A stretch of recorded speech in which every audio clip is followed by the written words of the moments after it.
జ్ఞాన చైతన్య ప్రసారం. నమస్కారం. మన ధర్మం కార్యక్రమానికి స్వాగతం. ఇవాళ మన ధర్మం కార్యక్రమంలో మన ధర్మ సందేహాలను నివృత్తి చేసేందుకు మనతో పాటు ఉన్నారు ప్రముఖ ఆధ్యాత్మికవేత్త బ్రహ్మశ్రీ బుర్రా భాస్కర శర్మ గారు. గురుగారు నమస్కారం. నమస్తే అమ్మ. గురుగారు, గణపతిని మనం విఘ్న నివారక దైవంగా భావిస్తాం. సంకటాల్ని నివారించే సంకటహర గణపతిని ఎందుకు ఆరాధన చేస్తాం? మీరు అడిగిన ప్రశ్నలోనే సమాధానం కూడా ఉంది తల్లి. గణపతి మన విఘ్నములను అన్నిటినీ నివారిస్తాడు. నివారించడం కోసమే మనం గణపతిని ఆరాధిస్తున్నాం. ఆయన పేరే గణపతి అని. సర్వగణములకు అధిపతి అయినవాడు కనుక గణపతి. ఏవి గణములు అంటే మనం చేసేటువంటి కర్మలు ఏవైతే ఉన్నాయో అవే గణములు. అంతేగాని కేవలం దేవగణాల, రాక్షస గణాల, మానవ గణముల, యోగ గణముల, తత్వగణముల ఇవేవి కావు. మనం చేసేటువంటి కర్మములే మనకు గణయోగం అయి ఉన్నాయి. వీటినన్నిటికీ అధిపతి అయినటువంటి వాడు కనుక గణపతి అయ్యాడు. సర్వ విఘ్నములను నివారించేవాడు. ఈ విఘ్నములను నివారించేటువంటి ఆ అవతారమే గణపతి అవతారం. అది కూడా పరబ్రహ్మమే. అందుకోసమనే మనం శుక్లాంబరధరం విష్ణుం శశివర్ణం చతుర్భుజం ప్రసన్నవదనం ధ్యాయేత్ సర్వ విఘ్న ఉపశాంతయే అని ప్రార్థిస్తున్నాం. కనుక కేవలం ఆ తొండం ఉండి, 2 దంతాలు ఉండి, పెద్ద పెద్ద చెవులు కలిగి ఉన్నటువంటి వాడు అని కాదు భావం. ఆయన్ని ఎవరిని ప్రార్థిస్తున్నాం? మనమే ప్రార్థిస్తున్నాం. శుక్లాంబరధరం, తెల్లని వస్త్రములు ధరించినటువంటి వాడు విష్ణుం అంటున్నాం. కనుక ఆ గణపతి యొక్క రూపము, ఆ రూపంలోకి దేనికి వచ్చాడు అంటే విఘ్న వినాశకములు, సర్వకార్యములకు విఘ్నములు కలిగించేది ఒక్కటేనమ్మా లోకంలో. తత్వ విషయంలో ఆలోచిస్తే కోరికలు సర్వకార్యములకు విఘ్నములను కలిగిస్తాయి.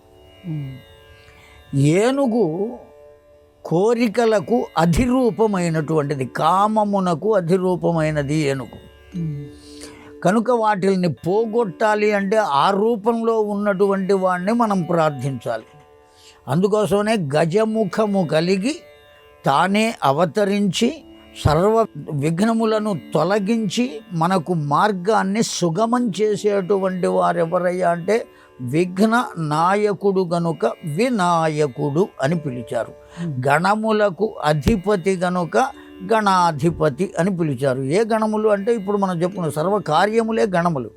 వాటికి ఏ విధంగానూ విఘ్నం కలగకుండా చూసేటువంటి వాడు. ఒక్కసారి అతన్ని పిలిచి నాయన నువ్వు ఇవి చూసుకో అని కనుక చెబితే అతడే చూసుకుంటాడు మొత్తం అంతా. మనం చూడకుండా కనుక చేసినట్లయితే విఘ్నాలు కలుగుతాయి. అతడు కల్పించడు, వాటంతటా అవి కలుగుతాయి. అతన్ని ఎప్పుడైతే ప్రార్థిస్తామో గణపతి వివాహం జరుగుతుంది. పీటల మీద కూర్చున్నది ఎవరయ్యా అంటే తల్లి తండ్రి.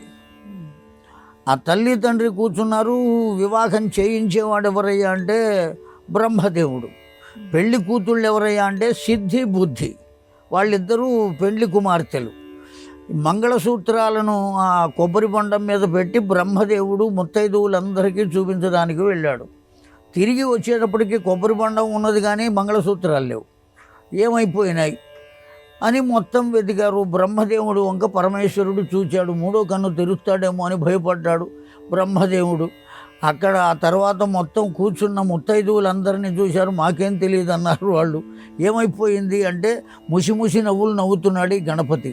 ఎందుకు నవ్వుతున్నావయ్యా అని కన్న తల్లి పక్కనే ఉన్న పార్వతీమాత లోకమాత అడిగింది. అమ్మా, ప్రారంభించేటప్పుడు గణపతి పూజ చేయలేదు వీళ్ళు అన్నారు. బ్రహ్మదేవుడు అక్కడే ఉండి పెళ్ళి నీదే కదరా నాయన అని అడిగాడు. నాదైనా సరే ముందు ఎవరిని పూజ చేయాలి అంటే గణపతి పూజ చేయవలసిందే. అప్పుడు మళ్ళీ పసుపుతో గణపతిని చేసి అర్చించిన తరువాత మంగళసూత్రాలు అక్కడే కనపడ్డాయి. కనుక మనం ఏ పని చేయడానికి సిద్ధపడినా గణపతి పెళ్ళికే అవి కనపడలేదు అంటే విఘ్నం కలిగింది అంటే మన పనులకు ఎట్లా విఘ్నం కలుగుతుంది? అందుకోసమని ఆ విధంగా ఆ గణపతికి ఎవరైతే అర్చన చేసి కార్యక్రమాన్ని ప్రార్థిస్తారో, ప్రారంభం చేస్తారో వాళ్లకు సర్వ విఘ్నములు తొలగుతాయి అనేటువంటిది మనకు వేదం చెప్పింది, పురాణ వాంగ్మయం చెప్పింది. ఈ విఘ్నములు కలగడమే సంకటం. సంకటం అంటే కష్టం అని అర్థం. సంకష్టి అంటారు. ఇది వాస్తవానికి సంకష్టి అనకూడదు, సంకటహర చతుర్థి, సంకటములను హరించేటువంటి చతుర్థి. చతుర్థి అంటే చాలా ఇష్టం భగవంతుడికి. చవితి, ఆ చవితి రోజున ఆవిర్భవించాడు కనుక ఆయన గణపతిగా, ఆయనకు పదవి లభించింది కనుక ఆ చవితి అంటే చాలా ఇష్టం ఆయనకు, చతుర్థి. ఆ కారణం చేత ఆ చతుర్థి నాడు ప్రత్యేకించి కనుక మనం అర్చన చేసినట్లయితే ఈ కేవలం ప్రతి పనికి మనం ఆ గణపతిని అర్చించకపోయినా ప్రతి చవితి నాడు ఆ సంకటహర చతుర్థి అని గుర్తుంచుకుని ఆనాడు గణపతిని అర్చించి ఉపవాసం ఉండి సాయంకాలం నక్షత్ర దర్శనం చేసిన తర్వాత కనుక భోజనం చేసినట్లయితే ఆ జీవుణ్ణి గుర్తుపెట్టుకుని వాడికి అతడు జీవితాంతం చేసేటువంటి కర్మలు ఏవైతే ఉన్నాయో వాటిల్లో కూడా ఎక్కడా విఘ్నం కలగకుండా చూస్తాడు కనుక ఈ చవితి నాడు తప్పక చేయవలే అని చెప్పారు. దాన్ని ఆ విధంగా చేసేటువంటి చవితి కనుక దానికి సంకటహర చతుర్థి అని పేరు వచ్చింది. గురుగారు, సూతకం అంటే ఏమిటి? సూతకం సందర్భంలో ఎటువంటి నియమాలు వర్తిస్తాయి? చాలామంది సూతకము అంటే అంటుకోరాదు, ముట్టుకోరాదు ఈ విధంగా చెబుతూ ఉంటారు.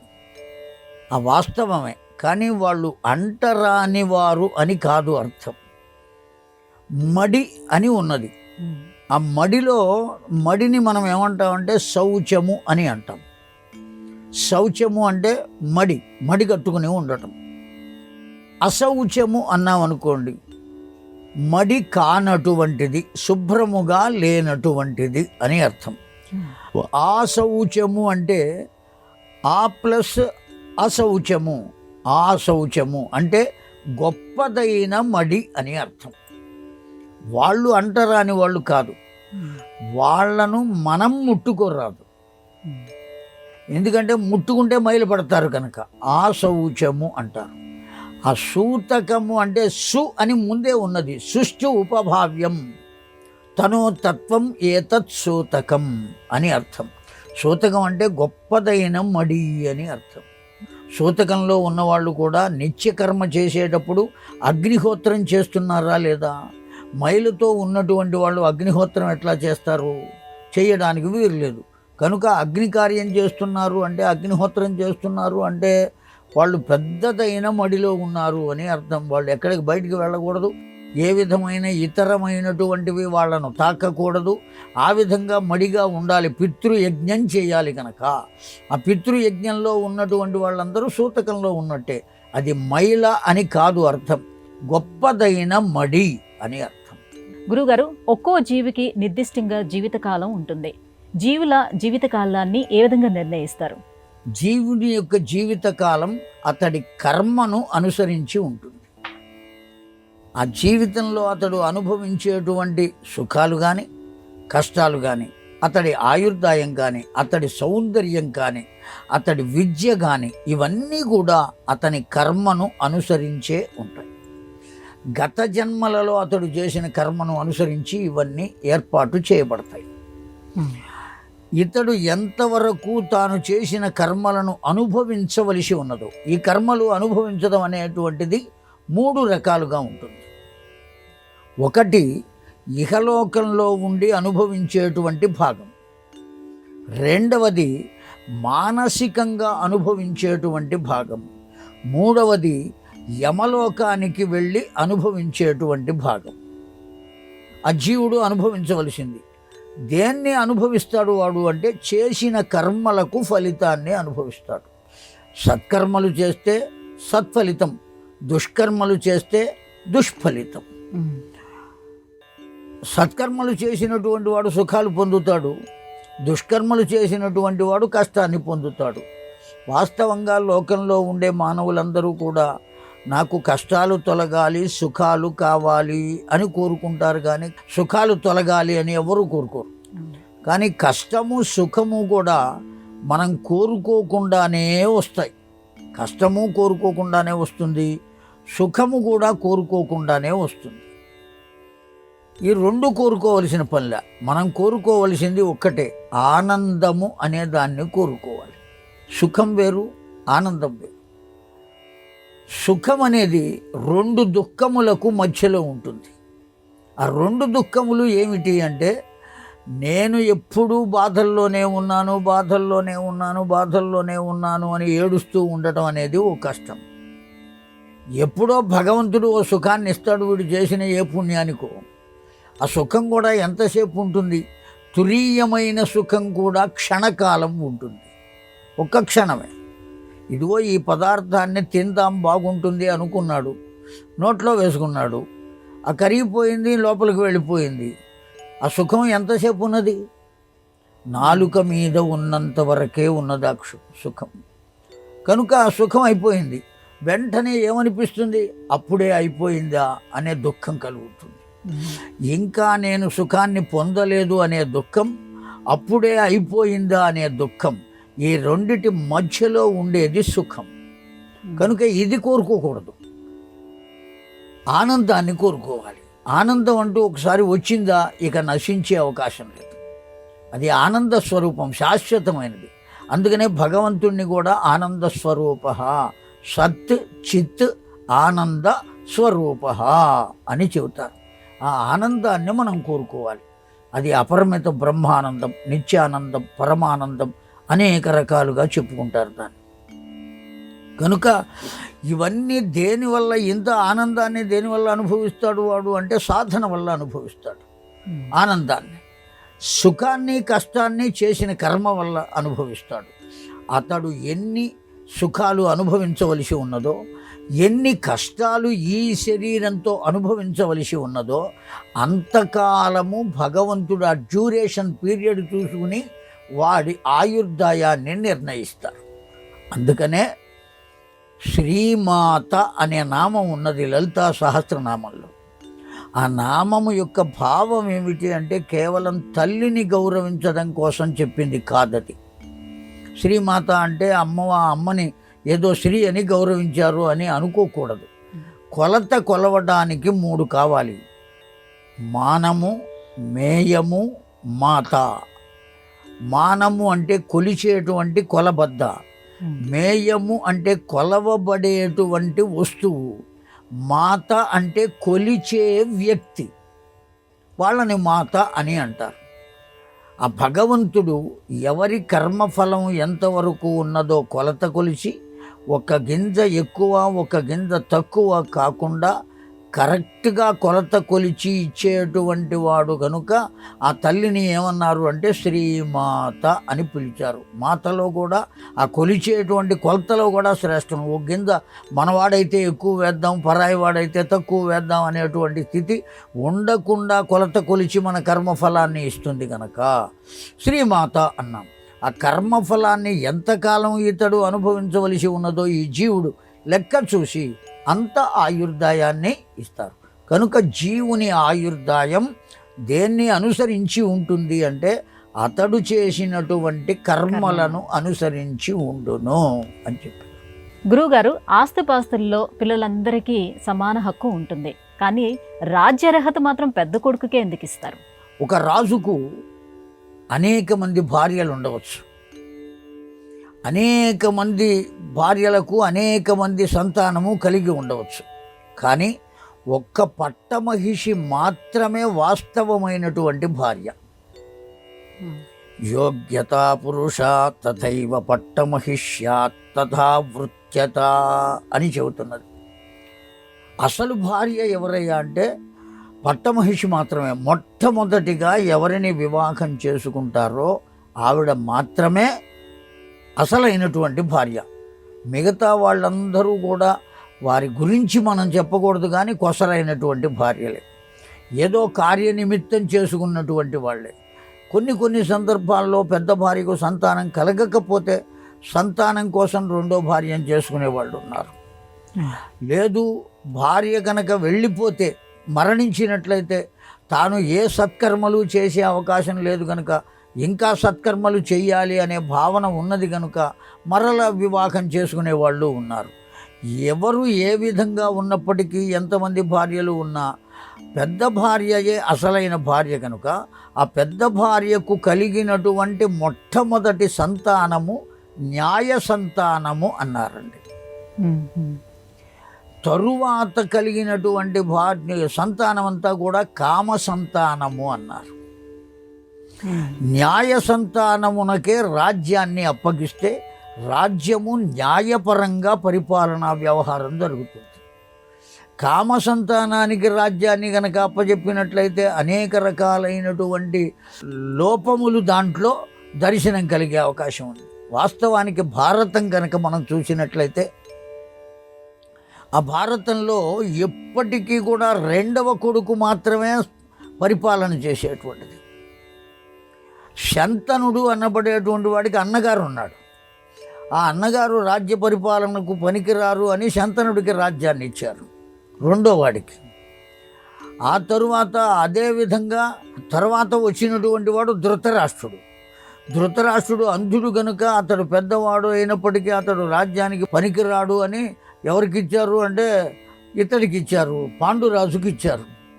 అట్లాగే కుంతీదేవికి కలిగినటువంటి పుత్రుల్లో న్యాయంగా పెద్దవాడు కర్ణుడు, కానీ రెండో వాడే రాజ్య పరిపాలనకు వచ్చాడు. అనేక రకాలైనటువంటి దుర్వ్యవస్థలు కలిగినాయి మొత్తం భారత కాలం అంతా కూడా. కనుక న్యాయ సంతానమే రాజ్యమును పరిపాలించాలి. అన్యాయమైనటువంటిది కాకపోతే ధర్మరాజు అన్యాయమైన వాడు అండి అంటే ధర్మరాజుకు కూడా కోరికలు ఉన్నాయి. ధర్మంగా పరిపాలించాడు, ధర్మంగా ప్రవర్తించాడు, కానీ కోరిక లేనివాడు మాత్రం కాదు ధర్మరాజు. అందువల్ల ఏ కోరిక లేనివాడు మాత్రమే పరిపాలకుడుగా ఉండవలే. అది పరిపాలకుల యొక్క లక్షణం. కేవలం అతడి దృష్టి ఎవరి పట్ల ఉండాలి అంటే ప్రజల పట్ల ఉండాలి. ఆ కారణం చేత కేవలం తన కుటుంబము, తన పిల్లలు, తన వాళ్ళు, వీళ్ళనందరినీ చూసుకోవాలి అనుకునేటువంటి వాడు ప్రజల్ని జాగ్రత్తగా చూడలేడు. ఆ కారణం చేత పెద్ద కొడుకు న్యాయ సంతానం కనుక న్యాయపరమైనటువంటి సంతానానికే న్యాయంగా రాజ్య పరిపాలనా విషయాన్ని అప్పగించాలి. కనుక ఆనాడు శాస్త్ర విధానం వేదములు చెప్పింది కూడా పెద్ద కొడుకు. అసలు పెద్ద కొడుకుగా పుట్టడం అనేటువంటిది గొప్ప అదృష్టం. చాలామంది లోకంలో అనుకుంటారు నేను ఒక్కడినైనా కొడుకుని, రెండో వాళ్ళు లేడా, మూడో వాళ్ళు లేడా, ఓ 4 నెలలు వాడు కూడా తీసుకెళ్ళి అమ్మా నాన్నను పోషించవచ్చు కదా, మూడో వాడు పోషించవచ్చు కదా. ఇంతకన్నా దౌర్భాగ్యం ఇంకొకటి లేదు. అమ్మని నాన్నను కూడా పంచుకోవడం అనేటువంటిది ఉన్నదే, ఆస్తులను, మంచాలను, కుంచాలను పంచుకున్నట్టుగా వాళ్ళిద్దరినీ పంచుకోవటం అనేటువంటిది, కాలపరిమితికి తీసుకురావటం అనేటువంటిది ఈనాడు కలిప్రభావం చేత కలుగుతున్నటువంటి పెద్ద దుర్మార్గంలో మొదటిది.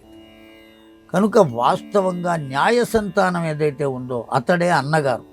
ఎందుకని అన్నగారు అన్నారు అంటే అమ్మ అనే పదంలో మొదటి అక్షరం అకారం, నాన్న అనే పదంలో చివరి అక్షరం ద్విత్వ నకారం న అని అటువంటిది.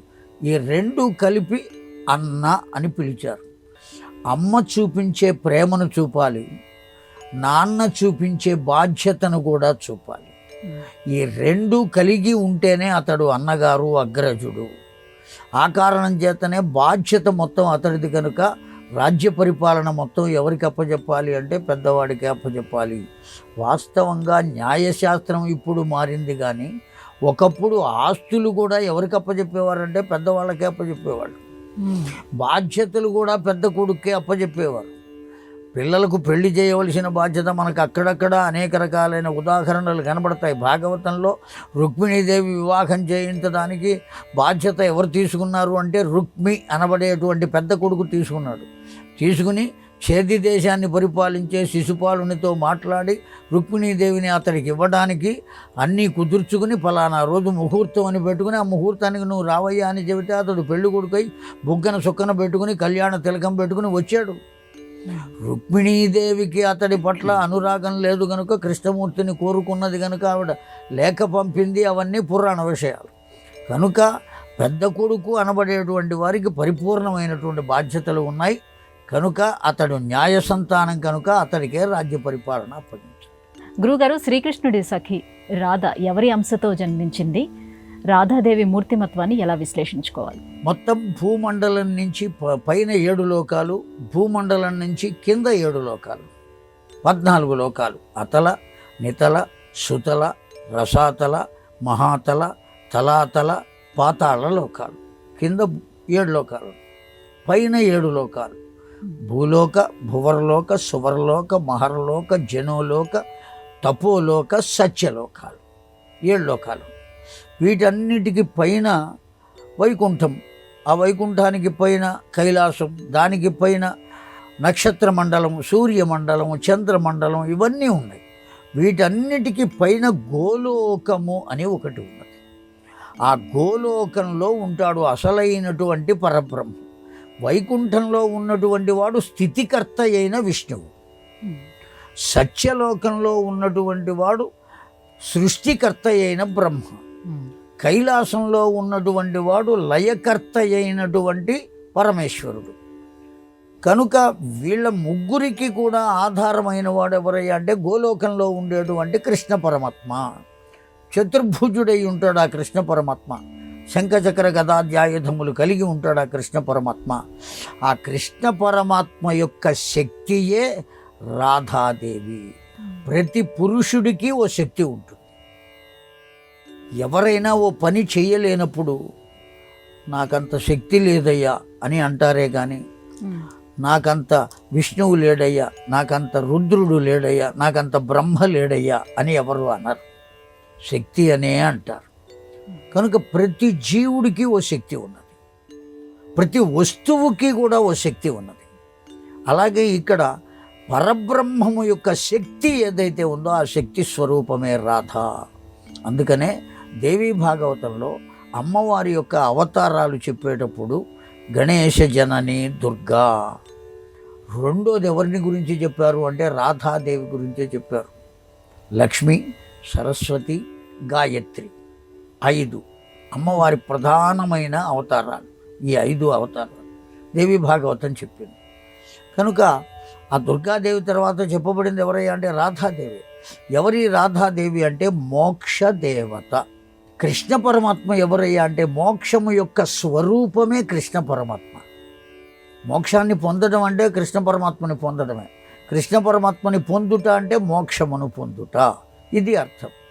మరి ఆ శక్తి ఎవరయ్యా అంటే మోక్ష దేవత ఎవరయ్యా అంటే రాధ. కనుక ఎక్కడికి వెడితే మనం ఆ మోక్షాన్ని పొందుతామంటే ఊర్ధ్వలోకాలకు వెడితే. అందుకనే పైనుంచి క్రిందికి పోసామనుకోండి, ఏదైనా ఓ నీరు కానీ ఓ నూనె కానీ దేన్నైనా పైనుంచి కిందికి పోస్తున్నాం, ఆ క్రిందికి పడేటువంటి దాన్ని ఏమంటాం మనం?